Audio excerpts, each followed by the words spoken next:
நபியே, யூதர்களும் கிறிஸ்தவர்களும் அவர்களுடைய வழியை நீ பின்பற்றாத வரையில் உண்மை பற்றி அவர்கள் திருப்தி அடையவே மாட்டார்கள்.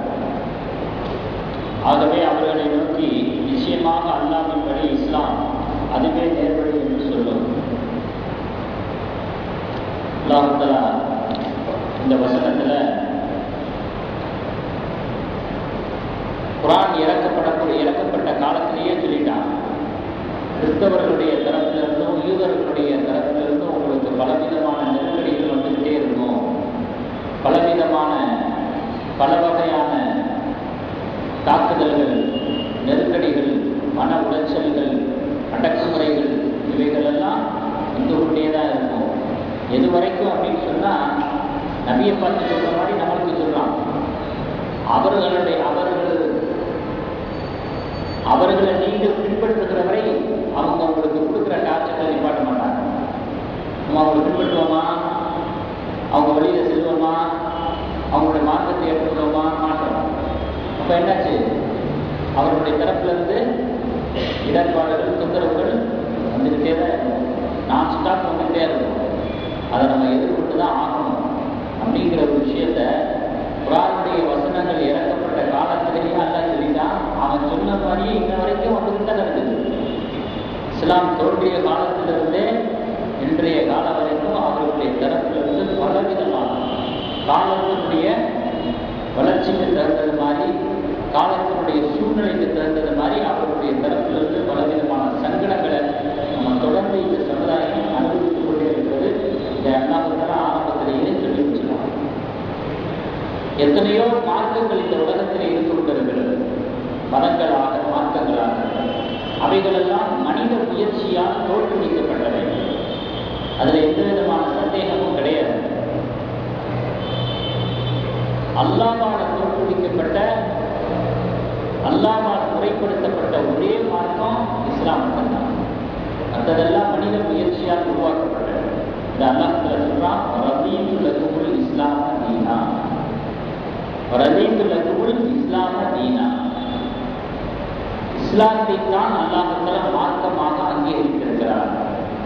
இஸ்லாத்தையே நாம் மார்க்கமாக ஏற்றுக்கொண்டிருக்கிறோம், புரிந்து கொண்டிருக்கிறோம் அப்படின்னு அல்லாஹ் இந்த வசனத்தில் தெளிவாக சொல்லியிருக்காரு. அதே மாதிரி வழிமுறைகள் அப்படின்னு எடுத்துக்கிட்டோம்னா, இந்த உலகத்தில் எத்தனையோ வழிமுறைகளாக காட்டப்படுகிறது. இந்த வழிமுறையின் பிரகாரம் நாம் செயல்பட வேண்டும், இந்த வழிமுறையின் பிரகாரம் சமுதாயத்தை கொண்டு செல்ல வேண்டும் அப்படின்னா நிறைய வழிமுறைகளை இந்த சமுதாயம் வச்சிருக்கு. அத்தனை வழிமுறைகளும் வழிகேடுகள், சுயநிகள். எந்த வழிமுறை சத்தியமானது, நேர்மையானது, நேரிய காலத்தை கொண்டது அப்படின்னு சொன்னால் நபி ஸல்லல்லாஹு அலைஹி வஸல்லம் வழிமுறை தான். அதை நபி ஸல்லல்லாஹு அலைஹி வஸல்லம் சொல்றாங்க. முஸ்லிம் ஷரீஃபில் பதிவு செய்யப்பட்ட ஹதீஸ், ஃபஇன்ன கைரல் ஹதீஸி கிதாபுல்லாஹ், உண்மையான பேச்சு அல்லாஹ்வுடைய பேச்சு தான். வகைரல் ஹதீ முஹம்மது ஸல்லல்லாஹு அலைஹி வஸல்லம், சரியான வழிமுறை அது நபி ஸல்லல்லாஹு அலைஹி வஸல்லம் வழிமுறை தான் அப்படிங்கிறதாக பெருமானார் ஸல்லல்லாஹு அலைஹி வஸல்லம் அவர்களே தெளிவாக அழகாக சொல்லியிருக்கிறார்கள். இன்னொரு வசனத்தில் அல்லாஹ் தஆலா சொல்றான் பாருங்க, என்ன சொல்றான் அப்படின்னு சொன்னால், விவசாயியாக இருந்தாலும் சரி, வியாபாரியாக இருந்தாலும் சரி, ஆட்சியாளராக இருந்தாலும் சரி, செல்வந்தராக இருந்தாலும் சரி, அதிகாரியாக இருந்தாலும் சரி, அல்லது உலகத்தில் எந்த ஒரு ஸ்தானத்தை கொண்டவராக இருந்தாலும் சரி, அல்லாஹ் ரசூலை பின்பற்றினால்தான் அவருக்கு ஜெயமோ ஜெயம், வெற்றியோ வெற்றி. அல்லாஹ் ரசூலை பின்பற்றல, அவர் உலகளாவிய ரீதியில் எவ்வளவு பெரிய செல்வாக்கை பெற்றிருந்தாலும் அவர் வீழ்ச்சியை தான் அடைவார் அப்படிங்கிறதே அல்லாஹ் தெரியும். எப்படி சொல்றா பாருங்க, வமன் யுத்திஇல்லாஹ வ ரசூலஹு, யார் அல்லாஹ் ரசூலுக்கு வழிபடுவார், பக்கத்து ஃபாஸ ஃபௌஸன் அஸீமா, அவர் மகத்தான வெற்றியை பெற்றுவிட்டார். இது ஒரு வசனத்தை சொல்லலாம். அப்படி இல்லாமல் யார் மாறு செய்வார்களோ, வமன் யஅஸில்லாஹ வ ரசூலஹு, அல்லாஹ்வுக்கும் அவருடைய தூதருக்கும் யார் மாறு புரிவாரோ, பக்கத்து நல்ல நலால முபீனா, அவர்கள் மிகப்பெரிய ஒரு வழிகட்டை அடைந்து விட்டார்கள், வழி தவறி போய்விட்டார்கள், கீழே விழுந்துட்டாங்க, எதிரியே முடியாது, அப்படிப்பட்ட ஒரு அடிப்பாதாரத்துக்கு விழுந்துட்டாங்க அப்படிங்கிறதாக அல்லாஹ் இந்த ரெண்டு விஷயத்தையும் தெல்ல தெளிவாக சொல்லி காட்டுகிறார். ஏன்னு சொன்னா, நபி ஸல்லல்லாஹு அலைஹி வஸல்லம் அவர்களுடைய வழிமுறை சாதாரண வழிமுறை அல்ல. அப்படி ஒரு வழிமுறையை இந்த சமுதாயத்தில் யாரும் காட்டித் தர முடியாது, யாரும் நமக்கு சொல்லித் தர முடியாது. அந்த அளவுக்கு எல்லா விஷயத்தையும் பற்றிய ஒரு வழிமுறையை நமக்கு சொல்லித் தந்திருக்கிறார். ஒரு தனி மனித வாழ்க்கையாக இருந்தாலும் சரி, கூட்டு வாழ்க்கையாக இருந்தாலும் சரி, திருமணமாக இருந்தாலும் சரி, நடை உடை பாவனை, நடை உடை பாவனை, இதுல கூட நபி ஸல்லல்லாஹு அலைஹி வஸல்லம் வழிகாட்டுதல் இருக்கிறது. குழந்தையை எப்படி வளர்க்கிறது, சிறுநீர் எப்படி கழிக்கிறது, எப்படி எச்சி துப்புறது, இந்த பக்கமும் துப்பக்கூடாது, இந்த பக்கமும் துப்பக்கூடாது, தலையை தாழ்த்தி கீழ் நோக்கி பார்த்தவன தான் எச்சி துப்பணும். எச்சி துப்புறது கூட எப்படி துப்பணும். நபி ஸல்லல்லாஹு அலைஹி வஸல்லம் அவர்கள் காட்டித் தராத வழிமுறை, சொல்லித்தராத எந்த செயலும் கிடையாது. எந்த செயலும் கிடையாது. ஒரு செயல் எடுத்து காமிச்சு பார்க்கலாம், இப்படி ஒரு செயல் இருக்குது, இந்த செயலை எப்படி செய்யணும்னு ரசூலுல்லாஹ் சொல்லி தரல ஸல்லல்லாஹு அலைஹி வஸல்லம் அப்படின்னு நீங்க ஏதாவது ஒரு எடுத்து காமிச்சிருங்க, முடியவே முடியாது. இப்போ எல்லா விஷயத்துக்குமே நபி ஸல்லல்லாஹு அலைஹி வஸல்லம் வழிகாட்டுதல் நம்ம பார்க்கணும்.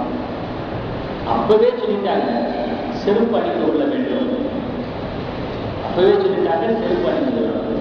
இப்போ கண்டுபிடிக்கிறான், செருப்பு அணியாம நடந்தோம்னா காலின் வழியாக உஷ்ணா ரொம்ப வேகமா உடம்புக்குள்ள போகுமா, ரொம்ப வேகமா உடம்புக்குள்ள உஷ்ணம் போய் பலவிதமான கிருமிகளை, நோய்களை உண்டு பண்ணும் என்பதாக இப்ப கண்டுபிடிச்ச கண்டுபிடிப்பை நபி ஸல்லல்லாஹு அலைஹி வஸல்லம் சாதாரணமாக கிடைக்காங்க. எப்படி தெரியும் அவங்களுக்கு? ஒரு பாலைவனத்தில் பிறந்தவங்க, சாதாரண குடும்பத்தில் பிறந்தவங்க, ஒரு எத்தியமாகவே வளர்ந்தவங்க, அதுவும் எழுத பிடிக்க தெரியாதவங்க, எந்த விதமான பெரிய பின்புலமும் இல்லாதவங்க, சர்வசாதாரணமான ஒரு வாழ்க்கையை தனக்கு ஏற்படுத்திக் கொண்டவங்க, எப்படி இந்த மாதிரி மருத்துவ சார்ந்த, அறிவியல் சார்ந்த, விஞ்ஞான சார்ந்த விஷயங்கள் எல்லாம் எப்படி சொல்லப்பட்டுச்சு. அதுலேயும் பார்த்தீங்கன்னா கூடுதலாக அமெரிக்காவுடைய ஒரு ஆராய்ச்சியாளர் என்ன பண்ணியிருக்காரு தெரியுங்களா? 2 குழந்தையை தேர்வு செஞ்சிருக்காரு. ஒரு குழந்தையினுடைய காலில் செருப்பு போட்டுருக்காரு, இன்னொரு குழந்தையினுடைய காலில் செருப்பு போடலை. ஒரு குழந்தை செருப்பு போட்டிருக்கு, இன்னொரு குழந்தை செருப்பு போடலை. 2 குழந்தையினுடைய தலையிலையும் ரோஜா பூ வச்சிருக்காரு. அவருடைய சோதனையை பாருங்க, ஆராய்ச்சியினுடைய சோதனை முறை எப்படி இருப்பாரு. 2 குழந்தையினுடைய தலையிலையும் ரோஜா பூ வச்சு, ஒரு பிள்ளையினுடைய காலில் செருப்பு, இன்னொரு பிள்ளையினுடைய காலில் செருப்புல 2 பேரையும் நடந்து போக சொல்லியிருக்காரு. சிறிது நேரத்துக்கு பிறகு பார்த்தா இந்த செருப்பு போடாம நடந்துச்சு பாருங்க குழந்தை, அந்த குழந்தையினுடைய தலையில் இருக்கக்கூடிய ரோஜா பூ சீக்கிரமாவே வாடிடுச்சு. செருப்பு போட்டுக்கிட்டு நடந்துச்சு பாருங்க, அந்த குழந்தையினுடைய தலையில் இருக்கக்கூடிய ரோஜா பூ வாடவே இல்லை. அது வாடி அந்த நேரம் வரைக்கும் இந்த குழந்தையினுடைய தலையில் இருக்கக்கூடிய ரோஜா பூ வாடாமையே ஃப்ரெஷ்ஷா இருக்கு. அப்போ அவர் கண்டுபிடிக்கிறாரு, அப்போ காலில் செருப்பு இல்லாமல் நடந்து போனால் உஷ்ணம் அந்த அளவுக்கு வேகமாக உள்பாயுது, இந்த அளவுக்கு தலையில் இருக்கக்கூடிய ரோஜா பூவே வாடி போயிருது அப்படின்னு இன்னும் அவருடைய ஆராய்ச்சியை நிரூபிக்கிறார். சோதனை பண்ணி பார்த்துட்டாரு. இவ்வளவு சிரமப்பட்டு கஷ்டப்பட்டு என்ன கண்கட்ட பிறகு சூரிய நமஸ்காரங்கிற மாதிரி, காலம் கடந்த ஞானோதயம் மாதிரி இப்பதான் ஒவ்வொன்றையாக கண்டுபிடிச்சு சொல்றாங்க. இதையெல்லாம் அசால்ட்டா பெருமானார் ஸல்லல்லாஹு அலைஹி வஸல்லம் அவருடைய காலத்திலேயே, வாழ்ந்த காலத்திலேயே ஹதீஸ்களாக சொல்லிவிட்டு சென்றிருக்காங்கன்னா அதுதான் சத்திய செய்தி, மனித சமுதாயத்திற்கு தேவையான செய்தி அப்படிங்கிறத இதன் மூலமாக நான் அறிய முடியும். அதே மாதிரி அப்பவே சொல்லிட்டாங்க, நாய் இருக்கக்கூடிய வீட்டில் மலக்குமார்கள் வாழ மாட்டாங்க. ஏன் சொன்னாங்க? எதுக்கு சொன்னாங்க? ஏன் எதுக்குன்னா கேட்கக்கூடாது, நாய் வளர்க்கக்கூடாது, அவ்வளோதான். இப்போ நம்ம தான் சில விஷயங்களை அதிலிருந்து நம்ம யோசித்து பார்க்க முடியும். நபி ஸல்லல்லாஹு அலைஹி வஸல்லம் எதனால் சொல்லியிருப்பாங்க அப்படிங்கிறத நம்ம சிந்திச்சு பார்க்கும்பொழுது அதில் எவ்வளோ பயன்பாடு நமக்கு இருக்கு. இன்னைக்கு பிளாட்டுகளில் கூட பக்கத்தில் இருக்கிற வீடுகளில் கூட பெரிய சண்டையே இந்த நாய் சண்டை தான். ஒரு வீட்டு நாய் ஏன் வீட்டுக்குள்ள நுழைஞ்சிருச்சு, மேலே இருக்கக்கூடிய வீட்டில் வளர்க்கக்கூடிய அந்த நாய் இப்படி எச்சி கீழே விழுந்துது, ஏதாவது பண்ணிட்டு போயிடுது, ஒரே நாய் சண்டை. அவங்களுக்கு மிதப்புலையும் ஒரு பெருமையிலையும் அவங்க வளர்க்குறாங்க. ஒரு 10,000 ரூபாய்க்கு இந்த நாய் நான் வாங்கி வளர்க்குறேன் அப்படின்னு அவங்களுக்கு ஒரு பெரிய பெருமை. இந்த பெருமை வரக்கூடாதுங்கிறதுக்காக கூட நபி ஸல்லல்லாஹு அலைஹி வஸல்லம் சொல்லியிருக்கலாம். ஒரு நாய் வளர்க்குறதுல என்ன பெருமை உனக்கு? காலையில் கவுசரை போட்டு விட்டு அப்படியே செடியில் மாட்டிக்கிட்டு அப்படியே கொண்டு போவார். அவர் நாயை கூட்டிகிட்டு போகும்போதே அவருடைய முகத்தை பார்க்கணுமே, அப்படியே பெருமை போகிற தாண்டவமான முகத்தில் அவரை பார்த்தா எவ்வளோக்கு இந்த நாயை வாங்கியிருக்கிறேன் அப்படின்ட்டு ஓடுவார். காலையில் பார்த்தா தோசரை போட்டுக்கிட்டு. இப்போ முதல் காரணம், பிரதான காரணமாக கூட இதை சொல்லலாம், பெருமையை உண்டு பண்ணது ஒன்று. ரெண்டாவது, ஈஸியாக அவர் வீட்டில் வளர்க்குறாரு. அவர் வீட்டுக்கு வரக்கூடிய விருந்தாளிகளுக்கே எவ்வளோ சொல்ல. அவர் வீட்டுக்கு வரக்கூடிய விருந்தாளி, பக்கத்து வீட்டில் வரக்கூடிய விருந்தாளி இல்லை, அவங்களுக்கு எவ்வளோ பெரிய பயம், எவ்வளோ பெரிய விதமான ஒரு விதமான அச்சப்பாடு. ஒரு மனுஷன் வீட்டுக்குள்ள கூட பயந்து பயந்துட்டா போகிறது. நாய்க்கு ஜாக்கிரதை அப்படின்னு போர்டு, இன்னும் பஸ்ஸில் திருடர்கள் ஜாக்கிரதைன்னு போட்ட மாதிரி நாய்கள் ஜாக்கிரதை. அப்போ பயந்து பயந்துக்கிட்டு அவருடைய விருந்தாளிகள் வர்றதுங்கிறது அது மனிதத்தன்மையற்ற செயல். ஒரு படிக்க தெரியாத, எழுத படிக்க தெரியாத காட்டு அரபிகள், நபிசல்லாஹுடைய காலத்தில் வாழ்ந்த ஒரு காட்டு அரபிகள் கூட விருந்தாளிகளுக்கு அவ்வளவு மரியாதை கொடுப்பாங்க. அவங்க சூடு விளையாடுறவங்க, மது பிடிக்கிறவங்க, இறக்கம் இல்லாதவங்க, கர்ப்பிணி பெண்ணை வயிற்றை பிரித்து பார்க்குறவங்க, ஆண் குழந்தையா பெண் குழந்தையான படுமோசமா இஸ்லாம் தோன்றுவதற்கு முன்பாக படுமோசமான காட்டுப்பிராணித்தனமான வாழ்க்கை வாழ்ந்தவங்க அந்த அரபு மக்கள். அவங்கள்ட்ட இருந்த ஒரு நல்ல பண்பு என்ன தெரியுமா? விருந்தாளிகளுக்கு 100க்கு 100 மரியாதை கொடுப்பாங்க. வீடு தேடி வந்துட்டா அவங்களுடைய தேவைகளை தேவைக்கு கொடுப்பாங்க, தங்குறதுக்கு இடம் கொடுப்பாங்க, அவங்களுடைய மனசு நோவாக நடந்துக்குவாங்க. அது ஒரு பாரம்பரிய நாகரிகமாகவே கருதி வந்தாங்க. இஸ்லாத்துக்கு முன்னாடியிலிருந்து அவங்களுக்கு அந்த பழக்கம் இருந்துச்சு. அப்படிப்பட்டவர்கிட்ட கூட இந்த நல்ல பண்பு இருந்துச்சு. இவங்க என்னன்னு கேட்டால், இந்த காலத்தில் நாகரிகமான காலத்தில் அவங்க வீட்டுக்கு வரக்கூடிய விருந்தாளிகள் பயந்து பயந்துட்டு வர ஒரு தொந்தரவு. இந்த அக்கம் பக்கத்து வீட்டுக்காரங்களுக்கு எவ்வளோ தொந்தரவு. அந்த நாய் விஷயத்தில் உடன்பாடு இல்லாதவங்களுக்கு எவ்வளோ பெரிய மனவேதனை. என்ன சொந்த வீடு விட்டுட்டு போக முடியுமா? வாடகை இருந்தால் கணக்கு போயிடலாம். வாடகைக்கு வீடு பார்க்கும்பொழுது இதையும் பார்க்க வேண்டியிருக்கு, நாய் தொல்லை இருக்குதா அப்படின்னு. அவங்களுக்கு அது பெருமையாக இருக்குது. அவங்களுக்கு அவங்களுடைய பயன்பாடே பெருமை தான். ஆனால் அந்த பயன்பாடு மற்றவங்களுக்கு எத்தனை பேருக்கு பாதிப்பை தருது அப்படிங்கிறத அவங்க சிந்திக்கிறது. முந்தான நைட்டு சென்ட் ஜோசப் ஸ்கூலுக்கு முன்னாடி ஒரு எனக்கு தெரிஞ்ச ஒருத்தரை ரூமில் தங்க வைக்கிறதுக்காக அவரை நான் கூட்டிகிட்டு போனேன். அந்த ரூமில் தங்கி வைக்கிறவர் நம்ம மகளாவை சேர்ந்தவர் தான். சில நாட்கள் வந்து அவர் ரூமில் தங்கணும் அப்படின்னு சொல்லிட்டு அவருக்கு ரூம் தெரியாததுனால நான் தான் கூட்டிகிட்டு போனேன். முந்தான நைட்டு கூட்டிகிட்டு போகும்போது அந்த ரூமுக்கு பக்கத்தில் பெரிய நாய், உயரமான நாய், செயின் போட்டு கட்டியும் வைக்கல, அது வாட்டுக்கு தெரியுது. இப்போ நான் தொப்பி போட்டிருக்கிறதுனால என்ன பண்ணுச்சு, 2 காணைகளை மேலே தூக்கிடுச்சு, இப்படி பாயுது. அது பிறகு நான் அப்படியே அங்கேயே நின்றுட்டேன். இந்த ஓடவா முடியும் அதை சொல்லுவாங்களே, நாய்க்கு வரும்போது ஓடக்கூடாது அப்படின்னு. நான் பாட்டு பேசாமல் அப்படியே நின்றுட்டேன். கூலாக பதில் சொல்கிறாங்க வளர்க்குறவங்க. 2-3 நாள் பார்த்துச்சுன்னா அப்படி பழகிடும். 2-3 நாள் 4 நாளில் பழகிடும். அது ஒரு பெரிய விஷயம் இல்லை அப்படின்னு சொல்லிச்சு.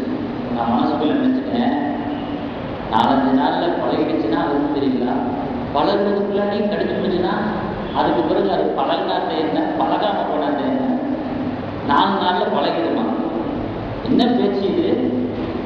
இதான் நைட்டு. அப்போ அதெல்லாம் ஒரு சாதாரணமாக தெரியுது.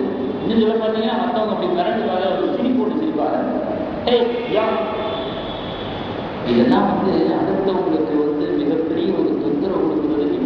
நபிசல்லாஹு சொல்லியிருக்கிறாங்க, யார் சிறந்த முஸ்லீம் அப்படின்னு சொன்னால் அவருடைய நாவாலோ கரத்தாலோ பிறர் தொல்லை அடையாமல் இருக்கிறாரே அவர் தான் சிறந்த முஸ்லீம் என்று பெருமானார் ஸல்லல்லாஹு அலைஹி வஸல்லம் சொல்லியிருக்கிறார்.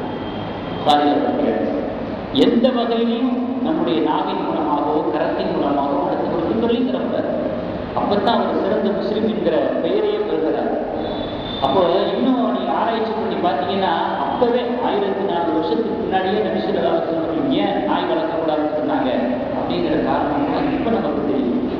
இதுதான் நபி வழிமுறைகளிலேயே சிறந்த வழிமுறை. ஹதி முஹம்மது ஸல்லல்லாஹு, சிறந்த வழிமுறை நபி ஸல்லல்லாஹு அலைஹி வஸல்லம் வழிமுறை தான் அப்படிங்கிறது இந்த மாதிரி விஷயங்களை கொண்டு தான் ஊர்ஜிதமாக்கப்படுகிறது, உறுதியளிக்கப்படுகிறது.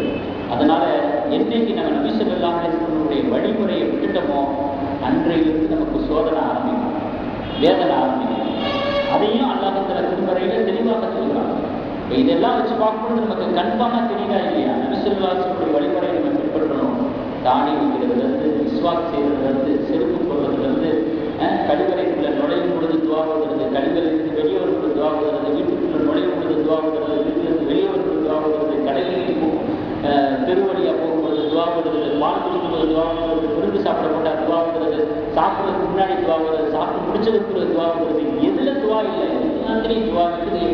எல்லாத்துலேயும் அந்த ஒழுக்க சொல்லி தரப்படுது. இவைகளெல்லாம் கொஞ்சம் கொஞ்சமாக நம்ம பேணி நடைமுறையில் கொண்டு வந்து அதுவே ஒரு பழக்கமாக ஆக்கிக்கிறோம். விசுல்லாசுடைய சுண்ணத்தான வழிமுறையை நம்முடைய வாழ்க்கையினுடைய பழக்கமாக ஆக்கிக்கொள்ளணும். அப்பத்தான் நமக்கு வெற்றி இருக்கிறது. அதில் தான் மகத்தான ஒரு கூலி இருக்குது. ஒரு ஆயத்தை என்ன சொல்றான்? பல் எஹ்தரில்லதீன யுகாலிஃபூன அன் அம்ரிஹி அன் துஸீபஹும் ஃபித்னத். நபி ஸல்லல்லாஹு அலைஹி வஸல்லம் அவர்களாக இருக்கக்கூடிய என்னுடைய தூதருடைய சொல் செயலுக்கு யார் மாற்றம் செய்வாரோ அவர் உலகத்திலேயே துன்பத்தை சந்திப்பார். இன்னைக்கு முஸ்லீம்கள் நிறைய துன்பங்களை சந்திக்கிறாங்க அப்படின்னு சொன்னால் அதுக்கு காரணம் நபி ஸல்லல்லாஹு வழிமுறையை தூக்கி எடுத்ததுனால. யார் என்னுடைய தூதருடைய வழிமுறையை விட்டு விடுகிறாரோ, மாறு செய்வாரோ, அவர் உலக அளவிலே துன்பத்தை சந்திப்பார். அவர் யுஸீபுஹும் அஸாபுன் அலீம், மறுமையிலேயும் வேதனையை அடைவார். உலகத்திலேயும் துன்பத்தை அடைவார், மறுமையிலேயும் வேதனை அடைவார் என்று அல்லாஹ் சொல்லியிருக்கிறார். அதனால தான் இன்னைக்கு முஸ்லீம்கள் பலதரப்பட்ட நெருக்கடிக்கு ஆளாகிறாங்க, பலதரப்பட்ட சோதனைக்கு ஆளாகிறாங்க. வியாபார ரீதியாக இருந்தாலும் சரி, அரசியல் ரீதியாக இருந்தாலும் சரி, கூட்டு வாழ்க்கையாக இருந்தாலும் சரி, குடும்ப வாழ்வாக இருந்தாலும் சரி, தனிப்பட்ட வாழ்க்கையாக இருந்தாலும் சரி, பலவிதமான நெருக்கடிகள் அவர்களை சூழ்ந்து பின்னி பிணைஞ்சு போய் சிக்கலாக்குது அப்படின்னு சொன்னால் நபி ஸல்லல்லாஹு அலைஹி வஸல்லம் வழிமுறைனா என்னன்னு கூட தெரிஞ்சுக்காம இருக்கும், அப்புறத்தை பின்பற்றுறது. அதுக்கு இதுதான் காரணம் என்பதை அல்லாஹ் தெளிவாக சொல்லி காட்டுகிறார். ஆகையினால் நபி ஸல்லல்லாஹு அலைஹி வஸல்லம் அல்லாஹ்வுடைய கட்டளையை உள்ளத்திலே ஏற்றியிருப்பதோடு நபி ஸல்லல்லாஹு அலைஹி வஸல்லம் வழிமுறையையும் சுன்னத்துக்களையும் அணுவாக பின்பற்றக்கூடிய ஒரு ஆர்வத்தை